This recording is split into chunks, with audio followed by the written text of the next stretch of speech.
Right, so in this video, I'm going to be doing geometric sequences. So a geometric sequence is a sequence in which each term after the first term is found by multiplying. It will always be multiplying, never dividing. The previous term by a constant r that we call the common ratio or rate. Similar to an arithmetic sequence, you can label the terms of a geometric sequence a sub 1, a sub 1, a sub 2. So remember, this is my first term, my second term, my third term, and so on. R, which is the common ratio found by dividing any term by its previous term. Okay, so that ratio. All right, find the missing term in the following geometric sequence. So if you're bad at multiplying forwards, you can divide backwards. Okay, so if I can't tell what it is multiply forwards, I would do 20 divided by 8, and I got 2.5. So that's what I multiply forwards. So times 2.5 times 2.5, and you can double check it. So if I do 20 times 2.5, I get 50, times 2.5, I get 125, times 2.5, I get 312.5. So we should try the next one to see what it is. Okay, so it is multiply forwards, divide backwards. So if I do 108 divided by 324 in my calculator, this is pointer repeating. So what I'm going to do is press my math button and my frac to get my 1/3, so I can get the fraction going forward. So when we're doing our sequences in series for geometric, try to keep it in fraction form if possible. So I'm multiplying by 1/3. So I take 12 times, and the way I do my 1/3 to make sure it's together, I put my fractions in parentheses. That is going to be key with geometric. Try to remember our parentheses with our fractions. Okay, so 12 times 1/3, we should get 4. Okay, so similarly, this is going to kind of represent your last term or the nth term you're trying to find. This is your first term, your a sub 1, your ratio or your rate that you're multiplying by, and then our n is our nth term that we're trying to find. Okay, so a sub n is the nth term of the geometric sequence. A sub 1 is the first term, r is the common ratio, and n is any positive integer. I like to say it's the nth term we're trying to find as well. So it says find the eighth term, so I want to know what a sub 8 equals. Okay,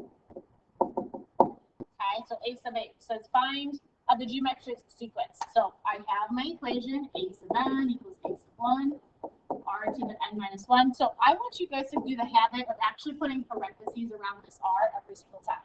Okay, so when I do a sub n equals, I do that times my -2. So here's my general n equation. Now I want to find the 8th term. So a sub 8 is equal to, notice, similarly with arithmetic, I have both those n's are going to represent 8. So I'm going to do -3 times -2 to the 8 minus 1. Okay, so I'm going to do the one step of algebra here to get to this, where I do 8 minus 1 to get 7, so it's a little bit easier to type in. And then I'm going to throw my calculator up here, so you guys can see how I type it in. So -3 times -2 to the 7th. So -3 times -2 to the 7th power. So 384. So the 8th term is 384. So I want you to pause the video and try the next example on your own. Okay, so a sub 6. So get my general equation, -3 times -2 to the n minus 1 again. So I've got -3 times -2 to the 6 minus 1. So a sub n is equal to -3. I'm going to do one step to simplify. 6 minus 1 is going to take me to the 5th power.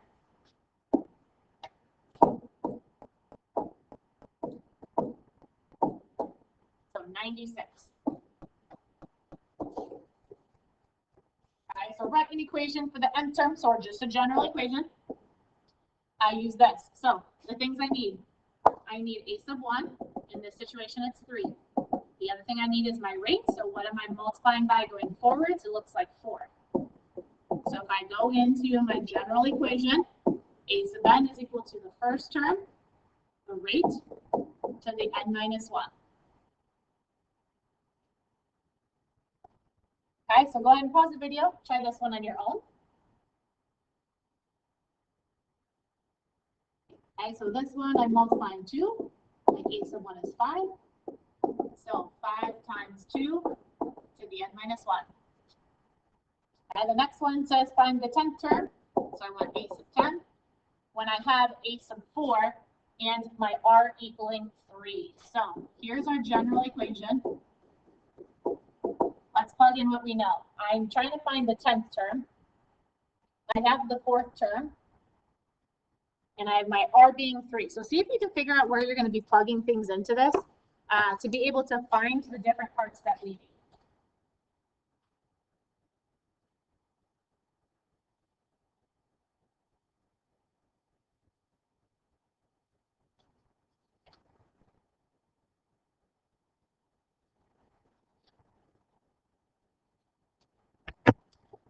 Okay, so I need the first term, I know the 4th term, and I know my rate is 108, which means I multiply forwards 3, but I can also divide by 3 to go backwards. So if I take it backwards, 108 divided by 3, that's 36. Okay, so that's my 4th term. That means that's my 3rd term. My 2nd term. Oops.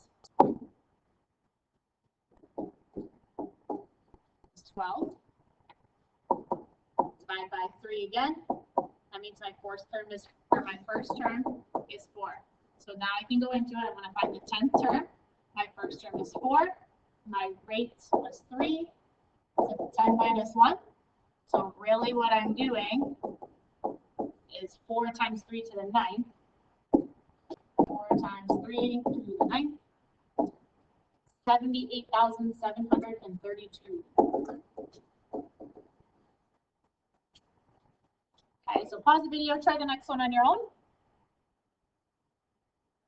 Okay, so if I have a sub 3 being 96, so if I divide by 2, 96 divided by 2, 48, that's my 2nd one. So that means my a sub 1 is 24. So a sub, I'm trying to find the 7. So I've got my 1st term times r to the 7 minus 1. So a sub 7 is equal to 24 times 2 to the 6.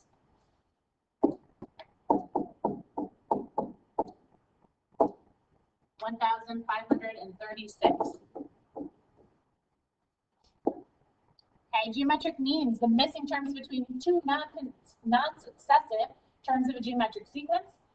So that's when we're missing things in the center. So it says find the geometric mean between the given numbers. So between 2.25 and 5.67. Find the 3 in between. So similarly to when we did arithmetic, I'm going to put my 3 lines. So really, this is my 1st, my 2nd, my 3rd, my 4th, my 5th. So a sub n equals a sub 1 times r to the n minus 1. And then I fill in my 1st term. 2.25. I don't know my r. Okay. I have this other piece of information. So a sub 5 is equal to 2.25 r. I now have an n value. Okay, but the problem is I still have 2 variables. I have a sub 5 and I have r. So I can sub in my a sub 5 of that 576. I haven't used it yet. So then I have 2.25 r. 5 minus 1 gives me a 4. Now I solve for r. So if I work outside in, I'm being multiplied by 2.25. So I'm going to divide by 2.25. So 576 divided by 2.25.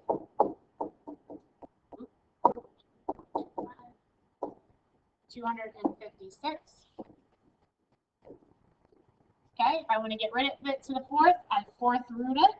Or you can take that exponent to the 1/4. So if I'm typing it in, I type 4, I go to my math, I click the one that has a little x, and then I put my 256 in there. So my r is then going to be 4. But remember, that's not what I was trying to find. I was trying to find all those numbers in between. So I go from 2.25. We are multiplying now because it's geometric. So I'm going to multiply it times 4 to get my next one. So 9. Multiply it times 4 to get 36. Multiply it times 4 to get 144. And then here's our double check. If I multiply times 4, I should get 576, which I did. Okay, so I want you to pause the video and try example 10 for me. and then I'll play it with the answer. All right, so here is the worked out answer. There's your answer there. So I have my ace of 5 going in, my ace of 1, and that 5 represented up here. Okay, then I plugged my ace of 5 in, which was at 49.92. To detach the 3.12, I divided, and then I had to take the fourth root to get r by itself. So that r was 2, so then I used that 2 to multiply. So I took 3.12 times 2 to get 6.24, times 2 to get 12.48, times 2 to get 24.96, times 2 to check my answer.